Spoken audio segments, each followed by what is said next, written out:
Hello friends, welcome back to the bench. Thank you very much for joining me.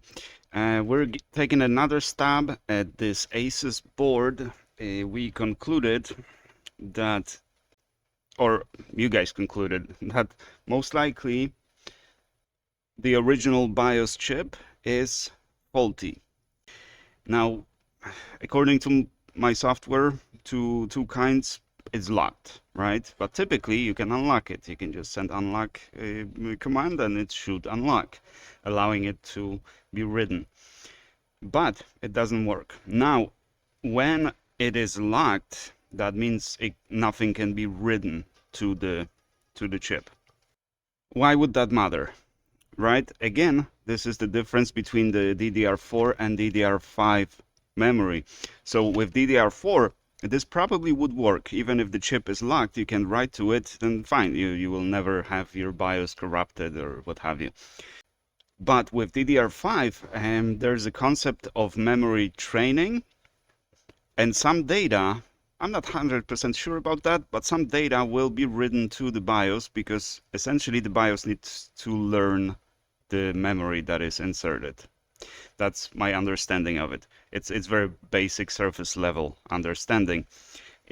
But that would explain why the board won't post and it's stuck on memory because it's unable to train the memory, right? Or to learn the memory, whatever. So today we got replacement chip. This is not the exact same chip. It's a compatible chip. Now, for those chips, what you need to match is, well, obviously, first of all, voltage. This is 1.8, I think, if I remember correctly. We'll check it in a second. Number two, obviously, pinout and the size of the chip, right? Because it needs to fit. And number three, speed and obviously capacity of the chip. So all of that is matched by this replacement chip. I got two of these just in case. So let's write the BIOS we got from LED Farmer. Let's put the chip back on, the new chip, and let's see if that resolved the problem. If not, I have no idea what the problem here is. Now, one last clarification, because I was checking this coil and I thought that perhaps this was the memory for the CPU. That's why the voltage was low. But according to most of you guys, the board will start at the low voltage level and then increase the level based on what the memory holds, right? The little EEPROM over there, it'll tell it that I need 5 volts or I need 3.3 or what have you. I will look into the whole memory training process because it's kind of curious to me how it works under the hood. But at the moment, I only have a very basic surface level understanding how it works, which should be enough at least for this this particular procedure.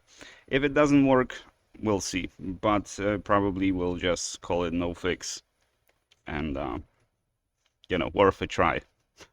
All right, let's get to it. All right, the new BIOS chip is on.